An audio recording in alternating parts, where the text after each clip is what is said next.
Alright, today I'm gonna show y'all how I do my straight pulls. Now I'm gonna show you something. You see that little mark right there? That's from doing this. I'm about to show y'all.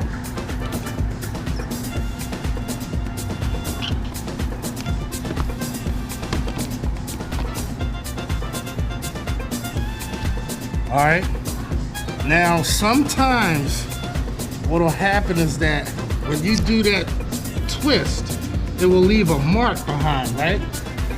So this is because some of us likes to use a lot of soap. So every turn mark that you do, you will see. Now over here, I'm gonna show y'all something. We have fake cutouts, right?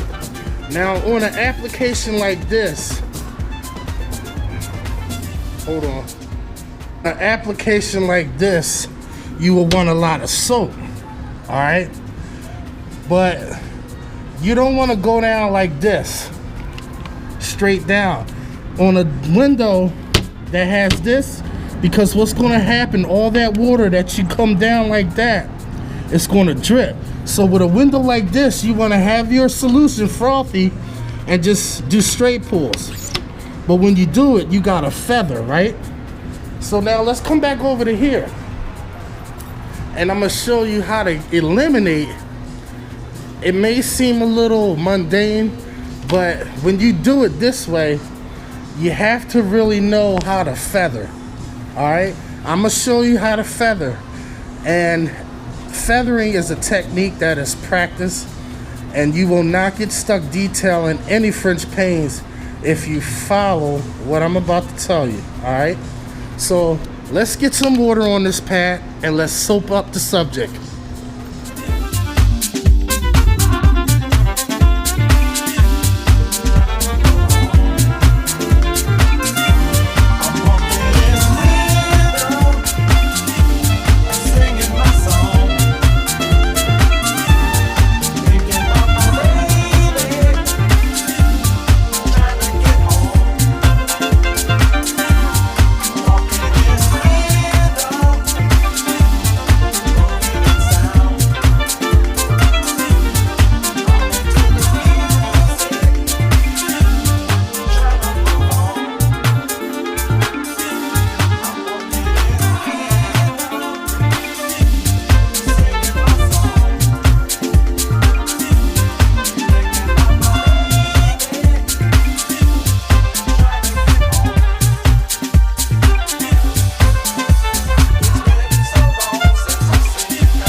Alright, so let me tell you why you don't want to go down as I stated, the water will be pushed down in there.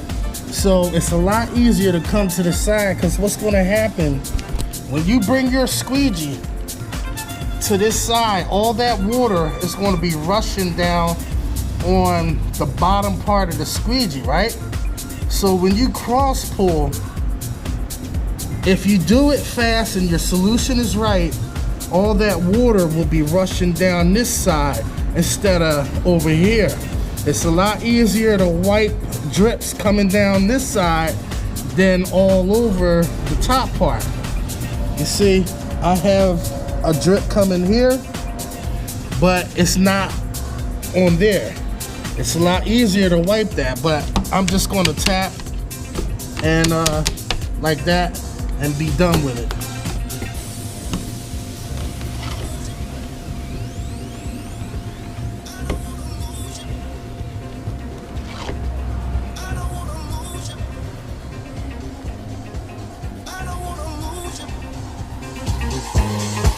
I don't